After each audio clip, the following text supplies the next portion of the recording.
ఒక్కసారి కొమ్మూరి గోల్డ్ కి కాల్ చేయండి. తాకట్లో ఉన్న మీ బంగారాన్ని విడిపించి మార్కెట్ ప్రైస్ కి వాళ్ళు కొనుక్కుని మిగతా డబ్బులు మీకు ఇచ్చేస్తారు. హాయ్, వెల్కమ్ టు మనం టీవీ. మనం టీవీ ఉన్నది మన కోసం. నేను మీ జర్నలిస్ట్ మనోజ్. మావోయిస్టులపై విష తూటాల ప్రయోగం.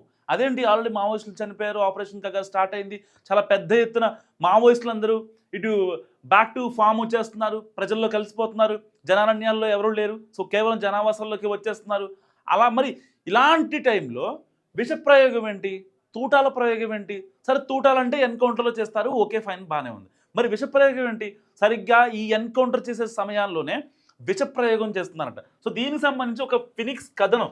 ఈ ఫినిక్స్ ఎవరయ్యా అంటే మావోయిస్టు అగ్రనేత ఫినిక్స్. సో ఈయన కథనం ప్రకారం ఒక కథనం రిలీజ్ చేశాడు. సో మావోయిస్ట్ ఆపరేషన్లో పాల్గొంటున్న భద్రతా బలగాలు విషపూరిత తూటాలు వాడుతున్నాయా, అంతర్జాతీయంగా నిషేధించిన రసాయన ఆయుధాలతో తలపడుతున్నాయా, జీవ రసాయన పదార్థాల వాడకం అంతర్గతంగా జరుగుతుందా? సో అంటే అవుననే సమాధానాలు వినిపిస్తున్నాయి మావోయిస్ట్ వర్గాల నుంచి. బేసిక్గా ఛత్తీస్గఢ్ గరియాబంద్ జిల్లా కుల్దీప్ ఘాట్ అడవుల్లో గతేడా జరిగిన ఎన్కౌంటర్ నుంచి బయటపడిన ఒక మావోయిస్ట్ అగ్రనేత ఫినిక్స్ పేరిట ఈ యొక్క రిపోర్ట్ ఇప్పుడు బయటకు వచ్చి సంచలనం క్రియేట్ చేస్తుంది. భద్రతా బలగాలు ప్రయోగించిన షెల్ ముక్కలు తగిలిన వారు కేవలం గాయాలతో కాకుండా, ఏదైతే వాళ్ళు అంటే బుల్లెట్స్ కాకుండా ఈ డమ్మీ బుల్లెట్స్ ఉంటాయి కదా, వాటిని ఫైర్ చేసినప్పుడు అవి తగిలిన తర్వాత గాయాలే కాకుండా నొప్పి అండ్ మంట భరించలేని బాధతో విలవిలలాడుతూ, వినిపిస్తుందా? నొప్పి మంట భరించలేని బాధతో విలవిలలాడుతూ తీవ్రమైన దాహంతో వాంతులు చేసుకునే పరిస్థితి వచ్చిందని ఆ కథనంలో పేర్కొన్నారు. అంటే ఒక రకంగా ఈ వెనమస్ షెల్లింగ్ ఏదైతే ఉందో ఒక రకంగా నరకం చూపించింది మావోయిస్టులకి. సో గరియాబాద్ అడవుల్లో గతేడాది మావోయిస్టులు భద్రతా బలగాలకు మధ్య జరిగిన భీకరమైన ఎన్కౌంటర్లో పక్కా సమాచారం, మావోయిస్టులు ఉన్నారనే పక్కా సమాచారంతో ఛత్తీస్గఢ్కు చెందిన డిస్ట్రిక్ట్ రిజర్వ్ గార్డ్స్తో పాటు ఒడిశా స్పెషల్ ఆపరేషన్ వాళ్ళు దాదాపుగా 400 మంది భద్రతా బలగాలు సంయుక్త ఆపరేషన్ నిర్వహించాయి. సో దాదాపుగా 48 గంటల పాటు ఎదురు కాల్పులు జరిపిన తర్వాత 16 మంది మావోయిస్టులు మరణించారట. సో ఆ 16 మంది మావోయిస్టులు బయటకు వచ్చిన తర్వాత ఎలా చనిపోయారు అంటే అతి దారుణంగా అనమాట. అంటే ఆల్మోస్ట్ ఎవరైనా మావోయిస్ట్ ఇప్పుడు సపోజ్ గడ్చిరోలిలోనో లేకపోతే ఎక్కడ మారేడుమిల్లిలోనో ఎన్కౌంటర్ జరిగింది. సపోజ్ ఎన్కౌంటర్ జరిగితే అగ్రనేతను చంపేయాలని ప్లాన్లో ఈ డిఆర్జీ బలగాలు ఉంటాయి, అవును కదా? ఎందుకంటే రాజు లేకపోతే సైన్యం చెలచెదరైపోద్ది కాబట్టి. సో అగ్రనేత చనిపోయాడు, లేకపోతే అతన్ని సేవ్ చేసుకునే మార్గాలు వాళ్ళకు ఉంటాయి. ఒక బుల్లెట్ తగిలినంత మాత్రాన మావోయిస్టులు చనిపోరు. నార్మల్గా మనకి మూవీస్లో చూపిస్తూ ఉంటారు, హీరో కానీ లేకపోతే విలన్ కానీ పోలీసు వాళ్ళు కానీ ఒక్క బుల్లెట్ ఎట్లా అంటే అసలు వాళ్ళు చచ్చిపోతారు. కానీ ఈ మావోయిస్టులు చనిపోరండి. కదా, పోలీసు వాళ్ళు కూడా చాలా చాకచక్యంగా స్ట్రాటజికల్గా మూవ్ చేసినా సరే చనిపోయే ఛాన్స్ చాలా తక్కువ ఉంటాయి. వాళ్ళు సెల్ఫ్గా హీల్ చేసుకుంటూ ఉంటారు చాలా కాన్సిక్వెన్సెస్లో. వాళ్ళకి ఎవరో డాక్టర్లు ఎవరో పెద్ద వాళ్ళు వచ్చేసి దాన్ని తీసేసి బయట తీసి ఇంజక్షన్లు చేసి వెంటనే హీల్ చేసి, లేకపోతే వాళ్ళకి చాలా మంచి రక్షణ కల్పించి టాబ్లెట్స్ ఇచ్చి టైంకి ఫ్రూట్స్ ఇచ్చి ఎంత ఉండదు. వాళ్ళు సెల్ఫ్గా హీల్ అవుతారు. వాళ్ళు తెలిసిపోద్ది పలానా చోట ఒక బుల్లెట్ లోపలికి దిగింది అంటే కనీసం 3 మిల్లీమీటర్ లోపలికి వెళ్ళింది, లేకపోతే కొంచెం కూడా బుల్లెట్ కనిపించట్లేదు అంటే ఆ బుల్లెట్ను బయటకు లాగరాళ్ళు, అలాగే వెళ్ళిపోతారు. ఒకవేళ కనుక ఆ బుల్లెట్ని లాగారంటే హెవీ బ్లీడ్ అయిపోయి వాళ్ళు చనిపోయే అవకాశం ఉంది. ఒకవేళ పోలీసు వాళ్ళకి దొరకకుండా ఏమైనా వాటర్లో దిగాలి అన్నా ఆల్రెడీ బ్లడ్ ఫ్లో అవుతూ ఉంటుంది కదా, సో హెవీ బ్లీడ్ అయిపోయి చనిపోతారు. వాళ్ళకి తెలుసు అనమాట, ఇలాంటి చాలా ట్రిక్స్ తెలుసు, ఎందుకంటే డాక్టర్ లెవెల్గా ఉంటారు. అలాంటి వాళ్ళని కూడా విష షెల్లింగ్ చేసి చంపారంటే నిజంగా ఎంత దారుణం అండి. అంటే మావోయిస్టులకు సపోర్ట్ చేయడం అనేది కదా ఇక్కడ. So already operation Kagar start అయింది. దానికి సంబంధించిన చాలామంది మావోయిస్టులు లొంగిపోతున్నారు, కొంతమంది వృద్ధాప్యంతో బాధపడుతున్నారు, కొంతమంది హెల్త్ ఇష్యూస్తో చాలామంది బయటకు వచ్చే పరిస్థితి లేదు. ఇలాంటి నేపథ్యంలో చాలామంది హిడ్మా కావచ్చు, దేవ్జీ కావచ్చు, బర్సీదేవ కావచ్చు, తిరుపతి కావచ్చు, ఇలాంటి వాళ్ళు చాలామంది కనుమరుగైపోయారు. హిడ్మా ఎన్కౌంటర్ తర్వాత చాలామంది మావోయిస్టులకి అసలు ఇంకా మేము దండకారణ్యంలో ఉండి ఫైట్ చేయాలా, లేదంటే జనావాసాల్లోకి వచ్చి వాళ్ళతో కలిసిపోవాలా అనే 2 ఆప్షన్స్ ఉన్నాయి. ఆ 2 ఆప్షన్స్లో ఏం చూసేసుకున్నారు? ఎట్టి పరిస్థితుల్లో ప్రభుత్వం ఇచ్చే తులమో పొలమో ఏదో ఒకటి తీసుకొని మేము ప్రజల్లోనే ఉంటాం, ఇకపై మా కుటుంబాలను చూసుకుంటాం అనే ఒక బాధతో వాళ్ళు బయటకు వచ్చేసారు. వాళ్ళని ఎవరు కావాలని చెప్పి మీరు రాకపోతే ఎన్కౌంటర్ చేస్తామని బెదిరించలా, వాళ్ళకై వాళ్ళే వచ్చేసారు చాలామంది.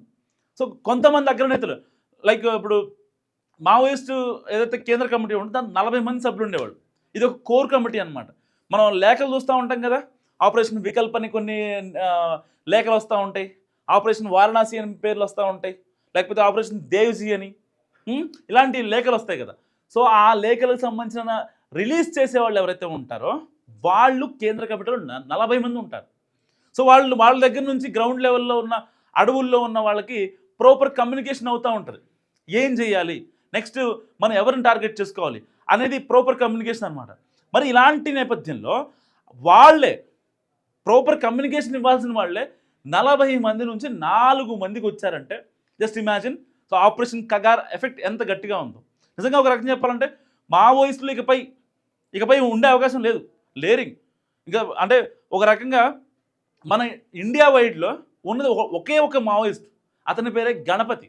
ఇప్పుడు అతను నేపాల్లో ఉన్నాడు అఫీషియల్ ఇన్ఫర్మేషన్ ప్రకారం. సో అతను అక్కడ నుంచి ఇండోనేషియా వెళ్తాడు, మళ్ళీ ఇండియా వస్తాడు, ఇదంతా జరుగుతూ ఉంటుంది. కానీ పోలీసులు పట్టుకోరు, ఎందుకంటే ఆయన వదిలేస్తారు అంతే. ఇక ఆయన ఇప్పుడు లోపలికి రాలే సిచ్యువేషన్, బయటికి పోలేని సిచ్యువేషన్. ఒకవేళ లోపలికి వచ్చాడా వేసేస్తారు, ఒకవేళ పోలీసులు కనపడకుండా ఇంకేమైనా ప్లాన్ చేశాడా అప్పుడు వేసేస్తారు. ఇప్పుడు ఆయన ఒక రకంగా ఆయన హెల్త్ దృష్ట్యా దాదాపుగా 40 ఏళ్ళు మావోయిస్ట్ ఉద్యమాన్ని ముందుండి నడిపినటువంటి వ్యక్తి. ఇప్పుడు కోర్ కమిటీలో 40 మంది ఎవరైతే ఉన్నారో వాళ్ళందరికీ దిశానిర్దేశం చేసినటువంటి వ్యక్తి. గడ్చిరోలు నువ్వు హెడ్మా నువ్వు చూసుకో, లేకపోతే మారేడుమిల్లి బర్సీదేవ్ అని చూసుకో. సో ఎవరి కాలం టాస్క్లు ఇచ్చేసి అక్కడ పొలిటీషియన్ ఉంటాడు వాడు లేపేయండి, అక్కడ బిజినెస్ మ్యాన్ ఉంటాడు వాడు లేపేయండి, అక్కడ కాంట్రాక్టర్ ఉంటాడు వాడు ఆల్రెడీ ఒక రోడ్ వేసి ₹1 కోటి దొబ్బేశాడు వాడిని లేపేయండి. ఇలాంటి ఇన్స్ట్రక్షన్స్ ఇచ్చే గణపతి ఇప్పుడు ఏం చేయాలో అర్థం కాని సిచ్యువేషన్. నిజంగా ఎందుకు నవ్వుతున్నాను అంటే దానికి ఒక రీజన్ ఉంది. సో ఇప్పటిదాకా మావోయిస్టులు అంటే కేవలం వాళ్ళు వాయిస్ ఫర్ వాయిస్లు ప్రజల కోసం కాపాడారు, ప్రజల కోసం ఉన్నారు, వాళ్ళ అవసరాల కోసం ఉన్నారు, వాళ్ళకి హక్కులుగా వాళ్ళు నిలబడ్డారు అనుకున్నాం. కానీ ఒక 40 ఏళ్ళు ఉద్యమాన్ని నడిపినటువంటి వ్యక్తి ఇవాళ కనీసం బయటికి రాలేకపోతున్నాడు. వాళ్ళు ఎందుకు ఇబ్బంది పడుతున్నారు, వాళ్ళ బాధలు ప్రపంచానికి తెలియజేయాలి అనేది నిజంగా కేంద్ర కమిటీ యొక్క ఉద్దేశం. సో ఇలాంటి టైం కాన్సిక్వెన్స్లు ఏంటంటే బంగారం ఆయుధాలు డంపులు కూడా ఇప్పుడు ఎక్కడ అనేది చాలామందిలో మారిన ప్రశ్న అనమాట. ఎందుకంటే క్యాడర్ పరిస్థితి, ఇటు పార్టీలోని చివరి దశ పరిణామాలపైన చాలా ప్రశ్నలు వస్తున్నాయి. అండ్ మావోయిస్టు పార్టీ గుట్టుమట్లపై గుచ్చి ప్రశ్నిస్తున్నాయి నిఘా బృందాలు. సో మరికొద్ది రోజుల పోలీసుల అదుపులోనే మావోయిస్టుల అగ్రనేతలందరూ కూడా ఉండే అవకాశం ఉంది.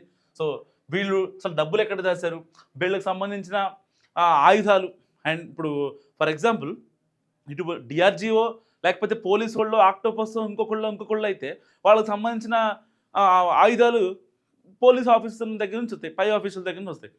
నా గన్లో బుల్లెట్లు లేవంటే ఇస్తారు పై ఆఫీసర్స్. సో వాళ్ళకి సంబంధించిన వాళ్ళు తెచ్చుకుంటారు. మరి వీళ్ళకి ఎక్కడి నుంచి వస్తాయి, ఎవరిస్తారు, ఎక్కడి నుంచి వచ్చాయి, ఇప్పటిదాకా 40 ఏళ్ళ ఉద్యమం నడిపారంటే ఎన్ని రోజులు ఎవరిచ్చారు అనే దానిపై ఇప్పుడు నిఘా బృందాలు చాలా చాలా టైట్ చేస్తున్నాయి. సో వీళ్ళ వెనకాల ఎవరన్నా ఉన్నారా, వీళ్ళ వెనకాల ఇంకెవరన్నా ఉండే అవకాశం ఉందా అని కూడా చాలామంది ఇప్పుడు చాలా ఈగర్గా వాళ్ళు చెప్పే అగ్రనేతలు చెప్పే సమాధానం కోసం చాలా గట్టిగా వెయిట్ చేస్తున్న పరిస్థితి. సో ఎట్టి పరిస్థితిలో వాళ్ళు లొంగిపోయారు, వాళ్ళ దగ్గర ఉన్న ఆయుధాలు ఇచ్చేస్తారు. ఆయుధాలు అంటే ఒక మాట గుర్తొచ్చిందండి నాకు. ఆయుధాలు అన్నీ కూడా నెక్స్ట్ లెవెల్ ఆయుధాలు. పోలీసు వాళ్ళ దగ్గర కూడా లేనటువంటి నెక్స్ట్ లెవెల్ వెపన్స్ మావోయిస్టుల దగ్గర ఉన్నాయి. సో ఆ ఆయుధాలన్నింటినీ వీళ్ళు స్వాధీనం చేసుకొస్తున్నారు. దాని తర్వాత మల్లోజుల వెంకటరమణ సో పెద్దపల్లికి ఇప్పుడు వెళ్ళారనమాట. 44 ఏళ్ల తర్వాత మల్లోజుల ఆయన పెద్దపల్లికి సొంత ఊరికి వెళ్ళారు. సో ఇలాంటి సందర్భాల్లో వచ్చిన ఈ 3 నెలల్లో వచ్చిన మావోయిస్టులు ఎవరైతే ఉన్నారో వాళ్ళంతా కూడా దాదాపుగా ఒక 20 ఏళ్ళు 25 ఏళ్ళు ఇంటి మొహం కూడా చూడనటువంటి మావోయిస్టులు చాలామంది ఉన్నారు. వాళ్ళందరూ ఇవాళ వాళ్ళ భార్య లేకపోతే పిల్లలతో వాళ్ళ అమ్మా నాన్నలతో సంతోషంగా ఉంటున్నారని చెప్పుకోవచ్చు. దీంట్లో మహిళా మావోయిస్టులు కూడా చాలామంది ఉన్నారు. సో మహిళా మావోయిస్టులు దాదాపుగా 15 మంది తెలంగాణ ఎస్ఐబి పోలీసులకు వాళ్ళ ఎదుట లొంగిపోయిన పరిస్థితి. సో వాళ్ళంతా కూడా కొంతమంది పెళ్ళిళ్ళకి రెడీ అవుతున్నారు, కొంతమందికి ఏదైనా ప్రభుత్వ సెక్టార్లోనే ఏదైనా జాబ్ చూసే పరిస్థితి కూడా రేవంత్ రెడ్డి గారి ప్రభుత్వం తీసుకుంటుంది. సో ఎట్టి పరిస్థితుల్లో మావోయిస్టుల ఒక చరిత్ర ఇక అదే అంత గతం ఇకపై ఉండదు. ఎట్టి పరిస్థితుల్లో మావోయిస్టులు అనేవాడు ఇకపై ఉండడు. మనం తెలుసుకోవాలి అంటే వాళ్ళ గురించి పుస్తకాలను తప్ప వాళ్ళని డైరెక్ట్గా ఇకపై మనం చూడలేని పరిస్థితి. ఒకప్పుడు గడగడలాడించిన మావోయిస్టులు ఇప్పుడు అంతా సైలెంట్ అయిపోయారు. సో ఇకపై ఉద్యమాలు లేకపోతే ఇంకేమైనా చేయాలన్నా సరే సో ఈ సోషల్ మీడియా వచ్చింది కాబట్టి దీని త్రూగా ఏమన్నా వాళ్ళు యాక్టివ్ అయ్యే అవకాశం ఉంది తప్ప, కానీ పొరపాటును కూడా అడవిలో ఉండి గర్జిస్తామంటే ఇకపై జరిగే పని కాదని చాలా కరాఖండిగా చెప్తుంది రెండు కేంద్ర ప్రభుత్వం కావచ్చు, రాష్ట్ర ప్రభుత్వం కావచ్చు. మరి ఇలాంటి నేపథ్యంలో మావోయిస్టుల్ని ఇంకా డిక్ చేసి వాళ్ళ ఆధారాలు కావచ్చు, ప్రూఫ్స్ కావచ్చు, ఇదంతా చేయడం కరెక్ట్ అంటారా? మీరేమనుకుంటారు? మస్ట్ కామెంట్ చేయండి.